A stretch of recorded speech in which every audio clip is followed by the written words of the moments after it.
like to welcome Kim to the stage, and then Lauren will come up, and then we'll have a little conversation. Okay.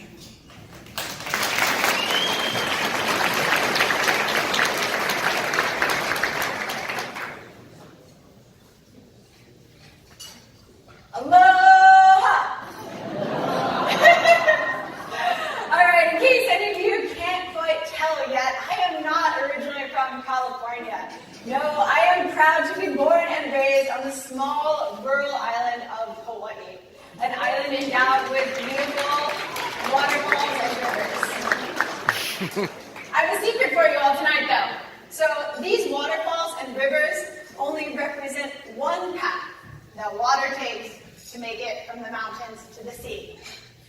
So we're going to go on a journey together. Please raise your hand if you have ever visited the islands before. Yes! Yeah! Great. So good the audience have. All right, so thinking back to that trip that you went on a long time ago, I would like you to remember swimming along in those warm Hawaiian waters when all of a sudden, out of nowhere, pow! You experienced this cold spot, seemingly from nowhere, and it maybe even gave you chicken skin. You probably swam right through it and never thought about it again. But what you actually experienced that day was an important component of the water cycle.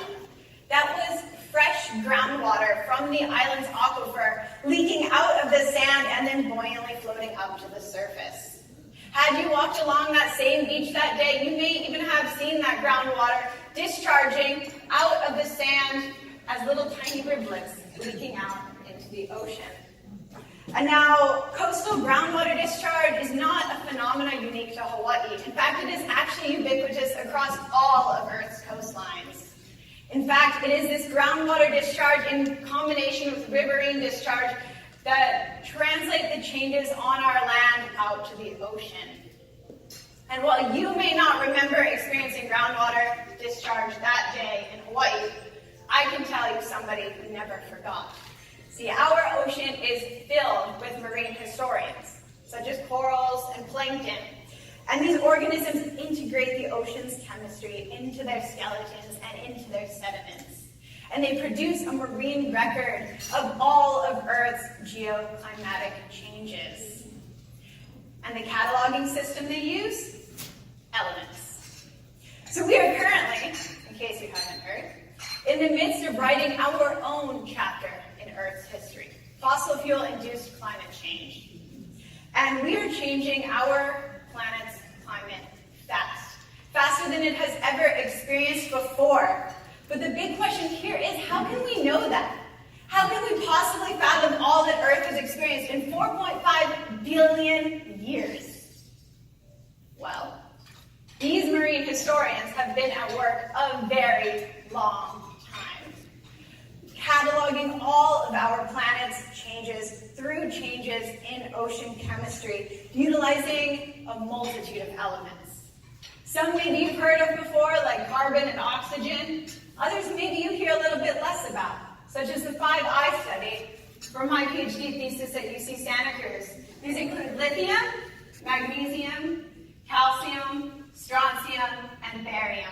But these 5 elements have the power to reconstruct changes in Earth's chemistry over hundreds of millions of years. And these changes, we analyze them using those marine records to improve our models for Earth's climate. The thing, though, is that, like any model, your model is only as good as your inputs. And that is where my PhD thesis comes in. See, my PhD thesis at UC Santa Cruz analyzes these 5 elements in the 2 most important inputs to our ocean from the land, namely rivers and groundwater discharge. So my work analyzes the chemistry in these rivers and groundwater samples now to improve our reconstructions of Earth's climate in the past and improve our forecast for Earth's climate in the future. But the thing is that my work on the day-to-day, let's be real, it is not exactly glamorous. My work is some blend of tedium and solitary confinement. But when you just take a step back from the day-to-day and you realize quite representative set of groundwater samples, I had to ask for assistance from groundwater researchers all around the world, many of whom I still have yet to meet. Additionally, analyzing so many different elements, the laboratory facilities and instrumentation I require are expensive and time-intensive to set up. Circumstances which pushed me abroad and forced me to collaborate with research groups all around the world. And while that so much collaboration may sound challenging, I've actually found it to be a rewarding opportunity. See, traveling to so many different labs, the institutions that I'm at quickly become my home, and those I work alongside become my family. And it is during these times that I'm poignantly reminded of my roots, that we as global citizens are an island, and it is our responsibility to maintain our home together. So it is with this that I would like to thank the ARCS Foundation for giving me this fellowship, which has given me the financial independence that I need to complete the remainder of my analyses this year.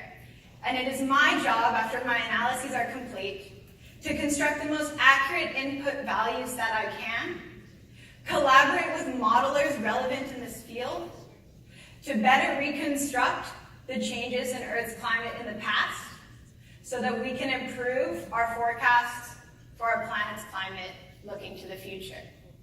Thank you.